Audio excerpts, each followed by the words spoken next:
Ah, contamos con las palabras del presidente de Benamérica, presidente de la Séptima Asamblea General Ordinaria, Vladimiro Mujica, reelecto, por supuesto. Bienvenido, Vladimir. Adelante.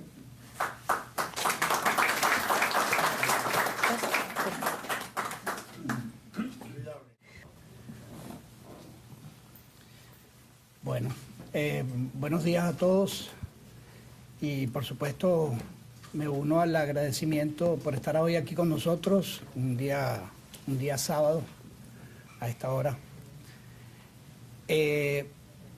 Lo primero que yo quiero expresar, lo dije ayer en la primera reunión de la Junta Directiva, es el agradecimiento a los miembros de la Junta que ya han sido presentados por haber extendido nuestro periodo, prácticamente toda la Junta Directiva. Tenemos ahora a Rogelio Poscán, que entró en la Junta. De resto, todos los que estábamos allí siguen estando.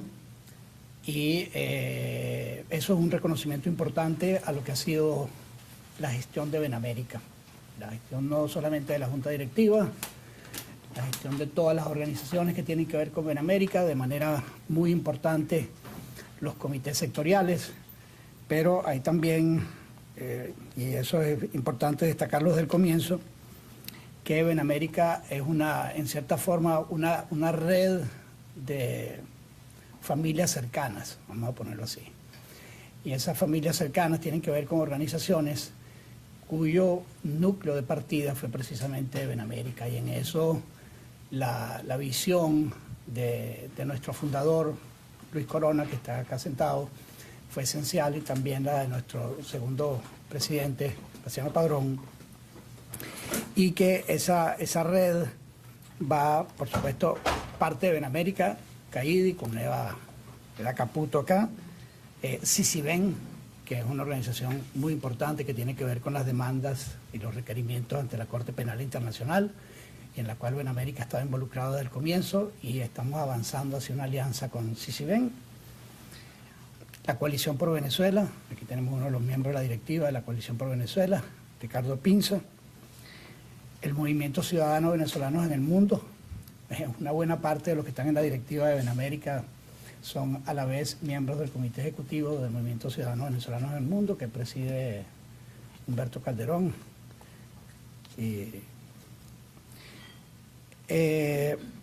Entonces, digamos, esta acción integrada, nosotros hemos tratado de que esto avance, y aquí hay un reconocimiento que es muy importante. Benamérica ha ido, no cambiando exactamente, pero ha ido, no cambiando el foco, pero sí cambiando el énfasis. Benamérica empezó siendo mucho más una organización que trataba de preocuparse por todos los temas de integración de los venezolanos en los Estados Unidos, la acción cívica, la conexión con Venezuela, y también, por supuesto, todo lo que está conectado con la atención a los migrantes, la atención a nuestra comunidad. Es decir, hay otras organizaciones que hacen eso también, y entonces nosotros siempre hemos tratado de que lo que haga Benamérica no compita con lo que hacen otras organizaciones, sino que se haga en acción conjunta con otras organizaciones. Y eso creo que es una distinción importante, porque no les digo ningún secreto si afirmo que uno de los problemas que nosotros tenemos los venezolanos para reconstruir Venezuela es lo que un amigo, Tulio Hernández, llama la liderofagia. La liderofagia es lo que se expresa precisamente cuando se pretende, es decir, hay alguien que está muy bien, que está en el tope de popularidad, y de la noche a la mañana se convierte en el enemigo público número uno. Nosotros hemos tenido de esto mucho durante estos 27 años. Y el tema de la liderofagia, que lo entendamos para que nosotros no contribuyamos a eso. Y luego, dado que Arturo Uslar Prieti hace mucho tiempo le quitó el manto de palabra grosera a la palabra pendejo, entonces yo la puedo usar sin problema, que es la tesis de nuestro pendejo favorito, que Horacio me la ha escuchado en varias oportunidades. Eso significa que cuando empezamos a hablar de venezolanos entre nosotros mismos, fulano es un pendejo, ella es una pendeja. Y, por cierto, los únicos que no somos pendejos somos los que estamos hablando aquí entre nosotros. Entonces, eso que podría parecer una broma, no lo es. No lo es porque nos ha salido muy caro la descalificación de los que están participando en estas cosas. Luego hay otro tema que es muy importante y que yo lo quiero destacar también desde el comienzo. Si hacemos un estudio etario, si vemos cuál es la edad media, en promedio, más bien, de quienes están sentados en esta sala, bueno, no es ninguna sorpresa lo que vamos a descubrir. Hay pocas excepciones y probablemente todos, con algunas excepciones, están en la ventana mayores de 50, entre 50 y 80 y algo, diría Luis, ¿no? Entonces, ¿por qué lo digo? Porque no es casualidad que una organización de este tipo tenga una buena parte de sus integrantes, o prácticamente todos, crecieron en la otra Venezuela, crecimos en la otra Venezuela.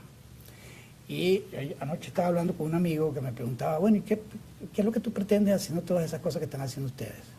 Y él mismo se respondió, nosotros queremos que se reabra. Perdón, ¿qué pasó? ¿No me escuchas? ¿Pero antes sí me escuchaban o no? Ah, ok. Sí. Bueno, vino el tema de, bueno, ¿y qué persiguen ustedes en el fondo? Bueno, nosotros perseguimos en el fondo poder regresar a Venezuela, una Venezuela que... Dime, ¿qué estoy haciendo mal?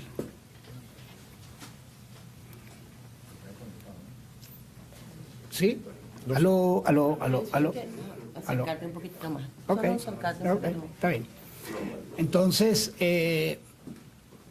nosotros pretendemos regresar a una Venezuela que se parezca o que sea mejor que la Venezuela que nosotros dejamos. Y entonces eso hace inmediatamente disparar una pregunta, que nosotros tenemos una responsabilidad muy importante en incorporar jóvenes, gente más joven a esta organización. No porque nosotros seamos un creyente de que todo lo tienen que hacer los jóvenes, no hay ninguna discriminación etaria, pero es una necesidad muy importante que nosotros podamos incorporar a quienes crecieron en el chavismo y que la única Venezuela que han conocido es la Venezuela por un lado, de desintegración ética, no solamente económica, y que, bueno, entonces tienen prácticas y creencias que tienen poco que ver con lo que nosotros queremos hacer. Entonces, ese es un deber muy importante, así como Nelly destacó que viéramos nuestras chequeras y nuestros envíos CELE para apuntar la necesidad de sostener a la organización, nosotros tenemos un deber fundamental en hacer cosas que incluyan a los jóvenes, a los más jóvenes, pensando que aquí hay gente que se siente eternamente joven y con razón. Entonces, luego, nosotros también tenemos una responsabilidad muy importante en evaluar la naturaleza de este momento. Ya nuestro vicealcalde, concejal, lo señaló.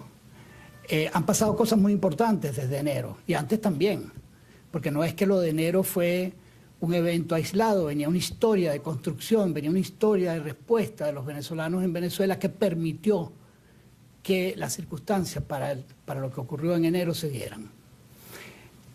Pero, y yo sé que ese es un tema muy delicado, y me alegra que aquí esté César Pérez Vivas, porque él es uno de los que lo ha levantado. Nosotros tenemos que tener muy claro por qué ocurrió eso en Venezuela. ¿Qué fue lo que nosotros hicimos en el país que permitió que las cosas que pasaran? Por supuesto, la respuesta más fácil fueron los cubanos con Chávez. Pero esa no es la respuesta en serio a ese problema. Porque la puerta para que entrara el autoritarismo de Chávez fue en buena medida el abandono de la defensa de la democracia que le correspondía a los demócratas venezolanos. Esa fue la primera puerta, porque el riesgo estaba advertido. Lo que estaba pasando estaba advertido. Para nosotros que estábamos allá y le decíamos a la gente de nuestros partidos políticos, ustedes se dan cuenta de lo que está pasando en los barrios venezolanos, de cómo se ha ido desplazando el índice de aprobación por Acción Democrática y COPEI, se va desplazando hacia el movimiento chavista. No, eso no es así. No, sí es así. Sí es así. Nosotros tuvimos esa discusión en muchísimas oportunidades, advirtiendo lo que estaba ocurriendo y advirtiendo de una forma que nos planteara en serio la pregunta de qué hacemos para reaccionar y cuál fue la reacción de nuestros partidos políticos, pero no solamente los partidos políticos, de muchos de los miembros importantes de medios de comunicación, de miembros de las Fuerzas Armadas. Esto lo tenemos que hacer, esto es una posibilidad importante para desplazar el monopolio de Acción Democrática y COPEI en Venezuela. Y todavía estamos pagando las consecuencias de eso. ¿Y eso fue Chávez quien lo decidió? No. Ahora, por supuesto que uno puede tomar, ya Nelson Oxford más adelante leerá el manifiesto de Benamérica y tomar la posición de que a nosotros no nos corresponde mirar al pasado, sino mirar al futuro. Pero en verdad nos corresponde mirar al pasado, entender al pasado para que podamos mirar al futuro con los ojos de quienes están pensando realmente en cómo se construye otro país. Y eso es algo que yo sé que es complejo, es doloroso, porque en verdad en nuestro país eso no se admite con la transparencia y la fuerza que sería necesario admitirlo. Les pongo el caso chileno. Yo vivía en Chile cuando se produjo el golpe de Estado contra Allende.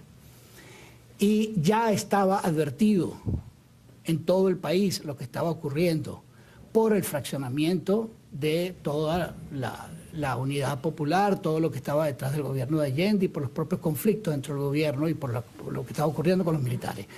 Eso estaba advertido. Y la gente decidió, incluidos líderes muy importantes, no hacerle caso a esa advertencia. En el caso de Venezuela, la advertencia era muy clara. Cuando nosotros nos comparamos con Colombia, que cuando entró Petro, se dijo, es que eso significa que va a pasar lo mismo que en Venezuela, y no ha pasado. Y cuando vino el gobierno chileno, ahí está pasando lo mismo. Entonces, nosotros trasladamos el análisis de Venezuela de manera automática a otras realidades que no se corresponden. Luego, hay otra cosa sobre la cual nosotros tenemos que reflexionar, y muy en serio, que ya lo tocó el concejal vicealcalde Piñeiro, que es la relación con los Estados Unidos. Eso es un punto extremadamente de división entre los venezolanos, y por muchas razones.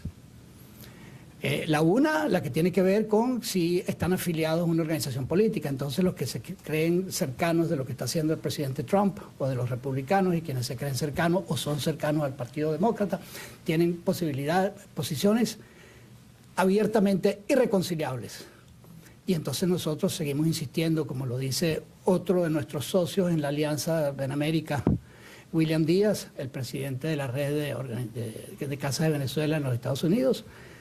Él tiene este lema de que nuestro partido es Venezuela. Nosotros desde Benamérica hemos tratado insistentemente en todos los espacios donde hemos podido señalar que queremos un involucramiento bipartidista en los temas de Venezuela. Ya teníamos aquí una pequeña discusión sobre que solicitamos mensajes. Desafortunadamente había toda la intención de entregarlos, pero no se entregaron a ambos partidos. Y eso es un tema muy importante. Luego, en la misma zona de análisis está todo lo que corresponde con la naturaleza del tutelaje, del cual se menciona claramente, abiertamente, que el gobierno de los Estados Unidos ejerce sobre Venezuela. Y aquí tenemos que ser extremadamente cuidadosos en diferenciar cuando hablamos de la nación y cuando hablamos del tutelaje sobre el gobierno interino de Delcy Rodríguez. Nosotros no podemos prestarnos a transformar en un conflicto lo que fue una ayuda muy importante. Nosotros no podemos prestarnos a transformar el que los Estados Unidos tomaron la decisión de extraer a Maduro y a su esposa ejecutando una orden judicial. Nosotros no podemos convertir eso en un conflicto, sino que tenemos que actuar con la inteligencia de saber que eso pasó, que eso abrió una ventana de oportunidades, y no exigirle, por ejemplo, a María Corina Machado que salga declarando en contra de Trump, porque ese arreglo no es posible. Lo cual no quiere decir que nosotros tenemos que callarnos la boca frente a cosas que van por mal camino. como lo hemos hecho en un comunicado que no lo voy a leer completo, que nosotros suscribimos por aprobación de la Junta del Movimiento Ciudadanos Venezolanos en el Mundo, donde señalamos todos los riesgos que se están corriendo con la reciente resolución del gobierno de los Estados Unidos de entregar la posibilidad de que el del Sinato nombre una junta directiva de PDVSA y que ese alcance, para no entrar en los detalles, aquí vamos a tener al final de nuestra jornada a Horacio Medina, presidente de PDVSA HOC y exdirector de Benamérica, quien va a tocar todos estos temas, pero está claro, es decir, no alarmarse frente a eso, no es realista, y no preguntarse cómo exactamente se va a hacer eso, no tiene ningún sentido. Es decir, esa decisión ya está tomada, no, esa decisión no está tomada una parte de esa decisión, y nosotros tenemos que actuar para que esté muy claro en qué términos se va a producir esa transición. De modo tal que nosotros podamos hacer ese juego que es muy difícil, que es aceptar que los Estados Unidos y la acción del gobierno de Trump nos abrió una puerta, que esa puerta hay que aprovecharla y no tenemos que entonces hacer la combinación de hidrofagia y de no preocuparnos en serio por lo que está pasando en nuestro país, sino porque pretender incluir e imponer las opiniones de alguien, descartar la doctrina de nuestro pendejo favorito y preguntarnos cómo hacemos para ayudar a que ese esfuerzo avance. Y entonces uno podría preguntar, bueno, pero ¿qué es eso? ¿Eso es política nacional? Sí, eso es política nacional, pero eso es también una preocupación de Benamérica. Porque nosotros pretendemos no ser los representantes de la diáspora, porque eso sería probablemente una exageración, pero sí queremos tener una representación importante en la diáspora. Y lo hemos tratado de muchas maneras y lo seguiremos intentando. Y entonces eso también significa que nosotros tenemos que tener una posición muy clara sobre otra cosa que tocó nuestro apreciado alcalde y concejal, vicealcalde, perdón. Vicealcalde. Sí, es que expresé un deseo. Expresé un deseo. El tema también muy complejo de los inmigrantes en los Estados Unidos, que no lo podemos dejar de lado, pero a su vez simplificarlo y decir, nuestra única tarea es la defensa de los inmigrantes, como lo dice alguna gente. Nuestra única tarea es la defensa de los inmigrantes venezolanos. No, esa no es nuestra única tarea. Nuestra primera tarea es contribuir a la recuperación de la democracia en Venezuela y, en paralelo, hacer lo que sea necesario para defender los derechos de los inmigrantes. Y en paralelo, no en sustitución, que es lo que y esto, por supuesto, yo sé que estoy tocando cosas muy complejas, pero que vienen acá. Entonces, allí también tenemos un territorio sobre el cual es necesario que pensemos y que hagamos lo que tenemos que hacer para que esas dos conductas no se contradigan una a la otra y nosotros podamos actuar denunciando abusos y denunciando cosas sin que eso se traduzca en que nosotros estamos abiertamente opuestos a lo que está haciendo el gobierno. Y eso nos lleva a otro territorio espinoso. Ya voy a entrar, dentro de un segundo voy a entrar con el último territorio espinoso. Eso nos lleva a otro territorio espinoso, que es, no es verdad que de todo el número de venezolanos que están en los Estados Unidos, todos tengan el mismo perfil.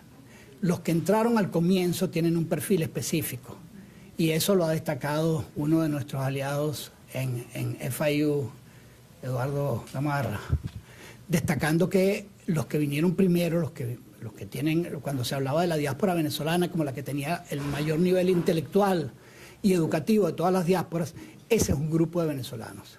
Pero hay otros que entraron después, a quienes nosotros sistemáticamente le preguntábamos, ¿y qué vamos a hacer por Venezuela? Respuesta, Venezuela para mí quedó en el pasado. Mi problema es resolver mi tema en los Estados Unidos. Y entonces eso a nosotros nos crea un conflicto, porque yo he participado en muchas discusiones muy duras, porque yo no acepto ese punto de vista. Y tendremos que discutirlo con quien sea necesario, pero no es verdad que nosotros tengamos que aceptar eso. Si tú piensas que tu único compromiso con Venezuela es que ahora estás en los Estados Unidos y que lo de Venezuela se acabó, entonces nosotros no comulgamos con eso, lo cual no quiere decir que no vamos a hacer las cosas que hace EDA y otros de nuestros compañeros en defender a los venezolanos. Pero tenemos que tener claro que no es que se trata de uno o dos, eso es una posición importante dentro de la comunidad venezolana. Bueno, un paréntesis, dado que estamos preguntando por lo de las sillas. Antes de entrar en el último tema, yo quiero agradecerle especialmente a la comisión organizadora de este evento, Nelson Oxford, Nelly Argüello y Marisol Angarita. Porque, como Nelly lo ha señalado en varias oportunidades, organizar un evento de estas características requiere una cantidad de esfuerzo muy importante. Reconocemos ese esfuerzo, esa es una tarea fundamental, y también hay otras tareas fundamentales que nos corresponde acometer. Entonces, ahora voy con el último punto. Nosotros estamos hablando, y en eso estamos siguiendo el mismo camino que el liderazgo de la oposición en Venezuela está siguiendo, con quienes tenemos mucho contacto. Nosotros estamos diciendo que en la transición de 3 tramos, estabilización de Venezuela, recuperación de la economía y transición a la democracia, que ha señalado el secretario de Estado Rubio, hay un paso fundamental, que es la realización de elecciones. Ahora bien, ustedes lo saben o lo deberíamos saber, que una cosa es pedir elecciones en Venezuela y otra cosa es tener elecciones justas y creíbles en Venezuela. Y que los tiempos para eso son muy delicados. Aquí tenemos uno de los proponentes, por eso lo mencioné a él, a César Pérez Vivas, quien en varias oportunidades ha estado hablando junto con el movimiento sindical en Venezuela de que necesitamos elecciones mañana. O ellos no han dicho mañana, han dicho es imperativo tener elecciones. Entonces, el tema de las elecciones es un tema absolutamente indispensable y es también un tema tóxico, porque hay posiciones muy distintas. Hay quienes dicen, podemos elegir con el mismo CNE. Nosotros ganamos esas elecciones hace 2 años con el mismo CNE, y hay quienes dicen, no, necesitamos transformar, elegir el CNE, la Asamblea Nacional, el Consejo Nacional Electoral. Y tú dices, ¿y en serio? ¿Y cómo se hace eso? No, es que la voluntad del pueblo se expresa cuando se puede expresar. El capital político que tiene María Corina Machado y la credibilidad que tiene María Corina Machado, que están y que son muy importantes, eso tiene o expresión electoral o expresión en una rebelión cívica. Rebelión cívica no vamos a tener aparentemente, pero tampoco la podemos descartar. Pero nosotros tenemos que entender y hacer un esfuerzo por no pretender imponer nuestra opinión. ¿Por qué? Yo he estado en muchas reuniones donde cada una de las personas que interviene cree que tiene la verdad en su mano y dice, esto es indispensable hacerlo así. Y cuando tú preguntas, ¿y en serio cómo se hace eso para que sea indispensable hacerlo así? Bueno, tenemos que lograrlo. Eso no es suficiente. Nosotros ya hemos pasado por 27 años de este tipo de discusiones y de este tipo de enfrentamientos. La liderofagia y la tesis de mi pendejo favorito, que uno se lo toma en broma, no es una broma, es un tema muy delicado. Entonces, ven América, y con esto ya voy terminando, nosotros tenemos la responsabilidad de pensar sobre estas cosas en conjunto con el liderazgo venezolano, porque parece una frase ociosa, pero la democracia no existe sin partidos políticos. Esto no es un partido político, pero la democracia no existe sin partidos políticos, porque los partidos políticos son herramientas indispensables para disputar el poder político. Las organizaciones de la sociedad civil no tienen una estructura para hacer eso, no están diseñadas para eso. Y en Venezuela los partidos políticos colapsaron. Entonces ahí tenemos un problema mayúsculo. Hay que reconstruir de la manera que se pueda partidos y organizaciones políticas, y hay que lograr que esas organizaciones actúen en conjunto en este momento y no actúen mordiéndose una a la otra como han actuado en el pasado y como están actuando en este momento. Los intentos de generar otros focos de liderazgo en Venezuela no es un tema trivial.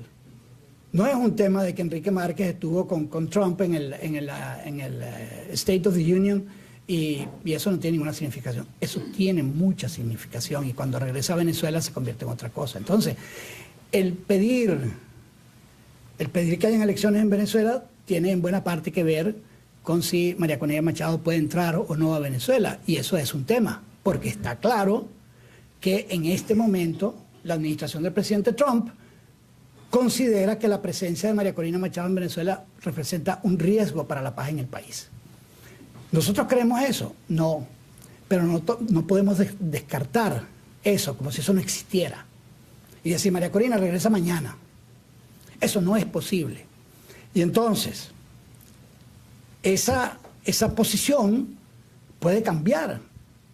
De hecho, ha cambiado en una cierta medida, pero eso cambia el resultado de las presiones políticas y de lo que ocurre en la política. ¿Ves? Y entonces, cuando llegue el momento en que eso se lo pueda hacer, se lo podrá hacer. Pero nosotros no podemos tener certeza sobre todas las cosas que vienen. Nosotros tenemos que entender la naturaleza laberíntica, por usar alguna expresión, la naturaleza cambiante, pero cambiante de un día a otro de lo que está ocurriendo en Venezuela. Y tener claro que nosotros queremos un país de estas y estas características. Y hacia allá es donde pretendemos avanzar. Bueno, no creo que me pasé de mis 20 minutos, Nelly. Me pasé.